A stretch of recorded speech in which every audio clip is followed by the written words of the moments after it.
Pagpapatuloy po ng unang hakbang sa kinabukasan project ng GMA Kapuso Foundation, atin namang sinadya ang Eastern at Western Samar na hinagupit ng Bagyong Ruby noong nakaraang taon. Mahigit 6,000 estudyante ang sumalubong at ang handog natin sa kanila, mga bag na naglalaman ng kumpletong gamit pang-eskwela. Mahigit 10 oras naglakbay ang aming grupo para marating ang mga paaralan sa Eastern at Western Samar.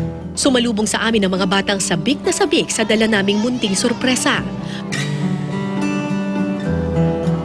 Bagamat nasalanta ng mga bagyo, matyaga at nagsusumikap pa rin makapag-aral ang mga estudyante dito sa Samar.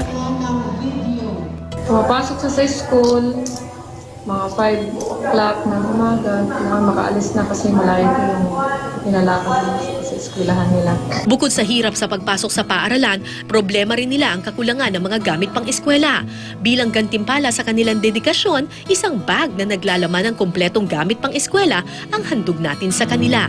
Taos-puso po kaming mga staff, guro, lahat-lahat ng mga paaralan ng Division of Samar nagpapasalamat sa GMA Kapuso Foundation sa mga tulong na ibinibigay nyo, lalong-lalo na sa mga depressed na mga paaralan katulad namin. Sa mahigit 170 paaralan sa buong bansa, 6,000 mag-aaral ang nahandugan natin ng ngiti at pag-asa.